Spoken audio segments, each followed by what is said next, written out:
कौन नहीं चाहता कि उसके पास लग्जरियस घर हो, शानदार लोकेशन पर वो घर हो। लेकिन आज जिस घर की हम बात करेंगे वो घर शापित घर कहलाया, शापित बंगला कहलाया। क्यों कहलाया ये बताएंगे, लेकिन उससे पहले आपको बता दें कि बॉलीवुड के जितने भी बड़े एक्टर एक्ट्रेस हैं वो शानदार घरों में रहते हैं। हर तरह की सुविधाएं उन घरों में मौजूद रहती है।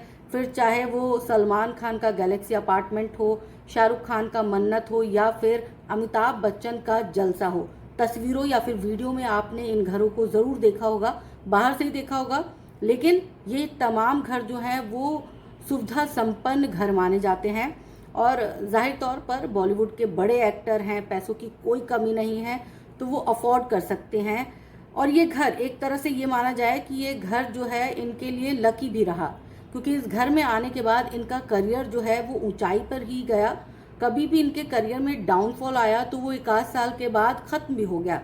तो ऐसे में कहा जा सकता है कि ये घर जो है इनके लिए ठीक रहा।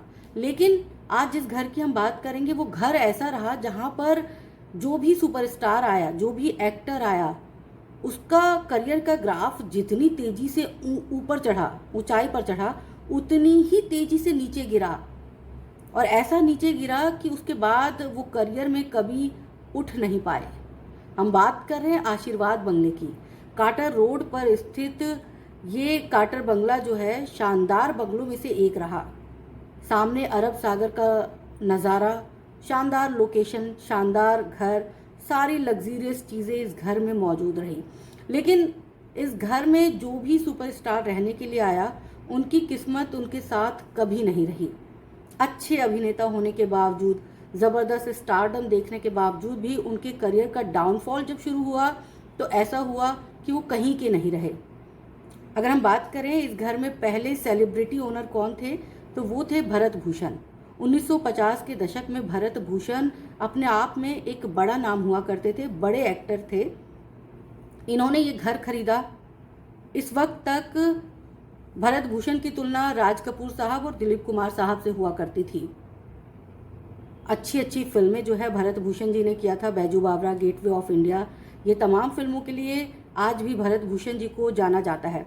लेकिन इस घर में आने के बाद अचानक से उनके करियर का डाउनफॉल शुरू हुआ और उनका करियर ऐसा गिरा कि उन्हें ये घर बेचना पड़ा। ये घर जब बिक रहा था तो राजेंद्र कुमार फिल्मों में आ चुके थे, लेकिन अभी तक उन्हें एक बड़ी कामयाबी नहीं मिली थी। राजेंद्र कुमार ने इस घर को सस्ते में खरीद लिया। जब राजेंद्र कुमार इस घर में प्रवेश करना चाहते थे, यानी कि इस घर में रहना चाहते थे, तो उनके एक दोस्त ने सलाह दी कि क्यों ना तुम पूजा पाठ करवा लो, ताकि अगर इस घर में कुछ शापित चीज़ें हों तो हो सकता है वो टल जाए। राजेंद्र कुमार जी को सलाह अच्छी लगी और उन्होंने इस घर में पूजा पाठ करवा ली। और इसका असर हुआ कि राजेंद्र कुमार ने इस घर में एंट्री के साथ स्टारडम पा लिया, जुबली स्टार कहलाए जाने लगे। लेकिन फिर एक वक्त और आया, 1968 1969 का दौर आया, जब राजेंद्र कुमार का करियर जो है वो डूबने के कगार पर आ गया। जो एक्टर जुबली स्टार कहलाया जाता था उस एक्टर के पास अब कोई फिल्में नहीं थी, कोई काम नहीं था। लिहाजा राजेंद्र कुमार को अब ये घर शापित लगने लगा। उन्हें लगने लगा कि जितनी जल्दी इस घर ने मुझे कामयाबी दिलाई उतनी ही जल्दी ये घर मुझसे सब कुछ ले लेना चाहता है। कुछ ठीक नहीं लगा राजेंद्र कुमार को, लिहाजा उन्होंने ये घर बेच दिया। और तीसरे सुपरस्टार आए राजेश खन्ना। राजेश खन्ना को लगा कि इस घर में आने के बाद राजेंद्र कुमार की किस्मत खुल गई थी। उन्हें लगा कि उनके साथ भी ऐसा होगा और ऐसा हुआ भी। राजेश खन्ना ने ये घर खरीद लिया, आशीर्वाद बंगला खरीद लिया।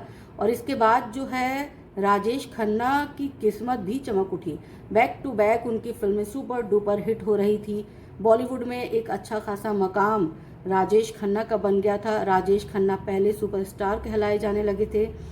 लेकिन फिर इस बंगले में रहने के दौरान राजेश खन्ना के करियर का डाउनफॉल शुरू हुआ और राजेश खन्ना का करियर ऐसी जगह जाने लगा जिसका अंदाज़ा किसी को नहीं था। वो सुपरस्टार जिसकी ज़बरदस्त फ़ैन फॉलोइंग थी, उसके पास काम की कमी पड़ गई थी, काम के लाले पड़ गए थे। वो सुपरस्टार जो फिल्मों में अपनी अदाकारी के लिए जाना जाता था, अब वो अपनी फ्रस्ट्रेशन के लिए जाना जाता था। राजेश खन्ना के करियर में जितनी जल्दी उठान आया था उतनी ही जल्दी उनका करियर बर्बाद हो गया। लेकिन उसके बावजूद राजेश खन्ना साहब इस घर में अंत समय तक रहे। 2011 तक वो आशीर्वाद बंगले में ही रहे। हालांकि इस दौरान उनका करियर जो है वो बर्बाद हुआ। उनकी पत्नी अपने दोनों बेटियों को लेकर राजेश खन्ना से अलग रहने लगी। 2011 में जब राजेश खन्ना जी की मृत्यु हुई तब 2011 के बाद जो है 13 के करीब इस बंगले को बेच दिया गया, जिसे किसी बिजनेसमैन ने लिया था और वो यहाँ रहे नहीं। उन्होंने इस पूरे बंगले को जो है ज़मींदोज करवा दिया। ये बंगला फेम तो देता था, जितनी जल्दी फेम देता था उतनी जल्दी ये बंगला सब कुछ छीन भी लेता था और इसीलिए इस बंगले को शापित बंगला कहा गया।